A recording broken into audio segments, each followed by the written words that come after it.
我的本源之气，不瞒大将军，原石，但如果有足够的原石，已经都为了复活您消耗的。您帮晚辈想知道个中缘由，也好为师祖姐姐。你知道了也不过徒增烦恼相待。就说我已经离开，自先帝治世以来，都秉持在乱海平一己之。李风云，我这人家说我胡作非为，哼！用不懂水能载舟，亦可复。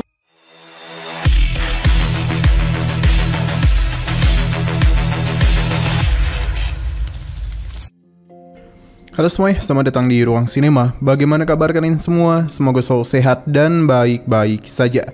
Sesuai jadwal, jadi pada hari ini kita akan kembali melanjutkan Studies Donghua Village Battle Spirit episode terbaru. Yang mana ini adalah episode yang ke-136. Bagi yang mau bergabung dengan series ini, kita sudah sediakan playlistnya. Jadi kalian bisa dengan mudah mencari di mana episode awal dari series ini. Sebelum kita mulai episode terbarunya, kita akan melihat dulu apa saja yang telah terjadi pada episode sebelumnya. Tepatnya pada episode 135. Kemarin, Sinan bersama yang lainnya tengah mengadakan pesta. Pasalnya, mereka telah berhasil melakukan yang terbaik pada ujian kompetisi Xinglong. Bahkan, Sinan telah berhasil menjadi pembeda dalam kompetisi tersebut. Sedangkan di sisi lain, Kaisar Xinglong menemui pohon tua, di mana ia sungguh tidak menduga kalau Sinan akan memiliki kekuatan untuk dapat memulihkan kondisinya. Padahal dia itu sudah pasrah akan kematian. Baginya, Sinan merupakan sosok penting bagi Kekaisaran Fengtian. Begitu pula dengan kehadiran Putri Agung. Ia berharap Kaisar dapat mendengarkan nasihatnya demi kemajuan Kekaisaran Fengtian. Sedangkan di sisi lain, Tetua Bei sudah tidak ingin mengampuni apa yang Aoki lakukan. Pasalnya, ini benar-benar memalukan bagi mereka.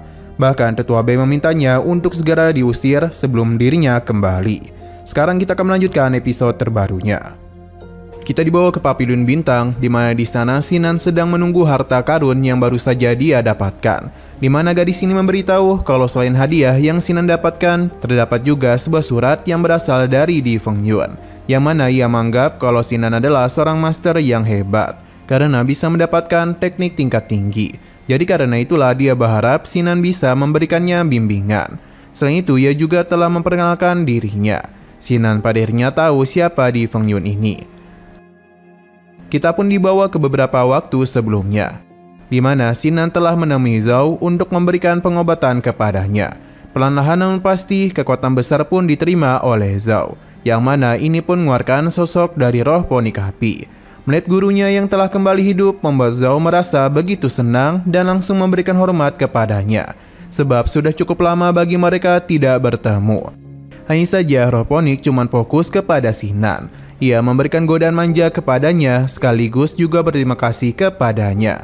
Zhao mencoba menghentikan hal itu, tapi roh ponik tidak ingin mendengarkannya karena bagaimanapun ia ingin bersenang-senang. Terlebih lagi, sudah cukup lama bagi dirinya tidak bertemu dengan pria tampan seperti Sinan. Ia penasaran berapa banyak lagi kekuatan yang Sinan miliki karena ia sudah membantunya memulihkan ki bawaan. Sinan yang begitu malu menjelaskan kalau ki asalnya telah tersisa sedikit. Namun jika mereka masihlah memiliki batu mentah, maka hal itu akan membantu Sinan memulihkan kekuatannya. Pasalnya dia itu memiliki metode untuk bisa menyerap kekuatan dari batu mentah. Roh ponik merasa itu tidak masalah. Namun Zhao Bihua menjelaskan kalau semua batu miliknya sudah digunakan untuk bisa memulihkan gurunya.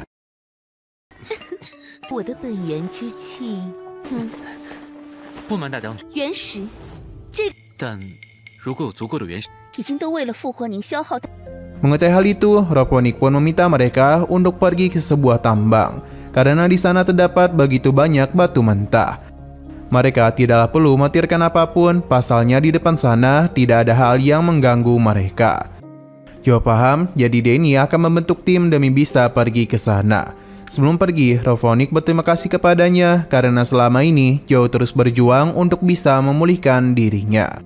Berhubung hanya tinggal mereka berdua saja, maka roh ponik ingin bermain-main bersama Sinan. Namun Sinan ingin dia menjawab beberapa pertanyaan darinya. Roh ponik akan mengabulkan hal itu, tapi dia meminta Sinan agar tidak terlalu hormat kepadanya. Lebih baik dia itu memanggilnya sebagai kakak saja. Mendengar permintaannya sempat membuat Sinan terkejut. Namun apa boleh buat, dia akan tetap memanggilnya sebagai kakak. Sinan bertanya mengenai perselisihan antara camp Phoenix dan camp Macan Putih. Bahkan Sinan sudah bertanya kemana-mana tapi tidak kunjung mendapatkan jawaban apapun. Roh Phoenix bisa saja menjawab pertanyaan itu asalkan Sinan bisa saling jujur kepadanya. Ia pun melepaskan penyamaran Sinan. Selain itu, Roh Phoenix juga mulai menampakkan wujudnya sambil bercerita. 您帮晚辈想知道各种缘由，也好。师祖姐姐，你知道了也不过徒增烦恼相待。 Kalau bertahun-tahun yang lalu, Zhao telah mengadopsi seorang anak yatim piatu. Zhao memperlakukannya sebagai putranya sendiri. Ia bahkan mengajari anak itu teknik bela dirinya. Hanya saja anak itu tidaklah begitu puas dengan kekuatan dari Phoenix Api. Maka karena itulah perselisihan pun mulai terjadi antara mereka berdua. Camp Macan Putih pun memanfaatkan hal itu untuk menarik anak tersebut. Yang mana pada akhirnya anak ini memilih untuk bergabung dengan Camp Macan Putih. Tentu ia tidak bukan adalah Bi Fengyun. Dengan kemampuan hebat yang dia miliki, tidaklah sulit baginya untuk meraih posisi jenderal. Bi Fengyun ingin menunjukkan kalau dia jauh lebih hebat dibandingkan Zhao Bihua. Kembali ke masa sekarang, di mana Sinan pun tahu kalau ini adalah anak yang diadopsi oleh Zhao Bihua. Jadi Sinan meminta gadis ini untuk memberitahu Bai Fengyun kalau dirinya tidak tertarik untuk bertemu dengannya. Setelah dari sana, Sinan pun bertemu kembali dengan rekannya. Ia sudah tahu kalau Sinan telah mendapatkan begitu banyak teknik kuno lagi. Sinan memintanya untuk tidak mengatakan hal tersebut. 就说我已经离开秦。太牛！ Dari kejauhan, Bi Fengyun datang, di mana dia ini terlihat begitu kesal dan juga sombong. Alhasil, dia pun meminta semua orang untuk menyingkir. Hingga pada akhirnya rekan Sinan pun menghentikannya karena bagaimanapun ia seakan-akan menganggap orang di sana sebagai hal yang tidak berguna. Jadi dia itu akan mengajarinya apa itu sopan santun. Hanya saja kemampuan dari Bi Fengyun ini jauh berada di atasnya. Ia pun memuji keberanian dari pria tersebut. Sepertinya ia masihlah belum tahu mengenai identitas dia yang sebenarnya. Jika hal itu dia ungkapkan, maka pria ini pasti takut kepadanya. Sinan tahu siapa ia, namun bukan berarti status yang dia miliki membuat dia terbebas dari kesalahan sebelumnya. Padanya semua orang pun menjadi tahu kalau dia adalah Jenderal Bi Fengyun. Melihat perselisihan yang terjadi, orang-orang di sana pun mengenali Sinan yang telah menghabisi 3 juta monster di Laut Kekacauan. Pada akhirnya, Jenderal Di pun jadi tahu kalau pria ini adalah Duan Xing atau Sinan. Meskipun dia ini sudah terkenal, tapi bukan berarti Sinan bisa berbicara seberani ini kepadanya. Bahkan dia dapat menghabisi Sinan dalam satu kali gerakan saja. Namun semua itu tidaklah semudah yang dia kira, karena bagaimanapun Sinan dengan mudah menahan serangannya. Selain itu, status yang dia miliki tidaklah pantas untuk diterima.